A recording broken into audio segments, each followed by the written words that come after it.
Dalam dunia agro sekarang ni, produk bukan sekadar hasil, tapi jenama, identiti dan kualiti.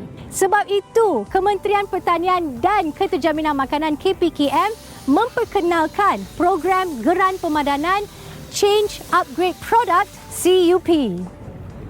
Objektifnya jelas, untuk bantu anda tingkatkan pendapatan, tambah SKU produk dan kukuhkan kedudukan anda dalam pasaran.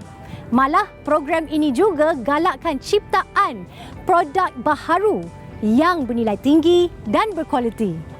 Contoh dia macam ini.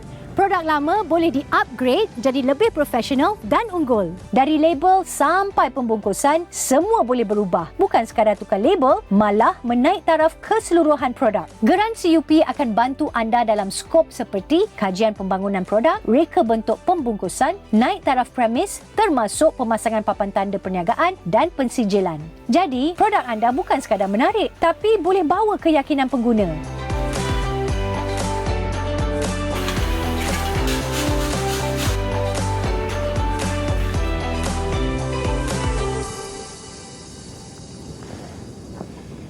Bantuan geran ini diberikan dalam bentuk pemadanan di mana kerajaan bantu sebanyak 70% dan anda hanya menyumbang sebanyak 30%.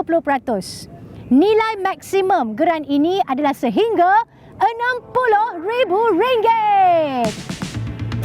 Program ini terbuka kepada usahawan mikro yang mengusahakan produk makanan atau bukan makanan dengan jualan kasar tahunan kurang daripada RM300,000. Nak mohon?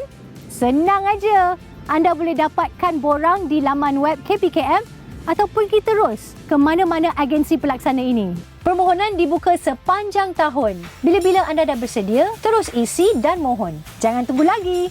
Jadi, kalau anda usahawan mikro dengan impian yang besar, CUP adalah peluang anda untuk naikkan taraf produk dan jenama ke tahap baru.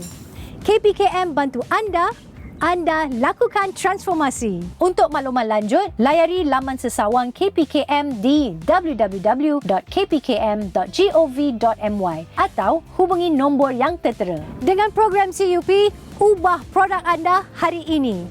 Dari produk biasa ke luar biasa.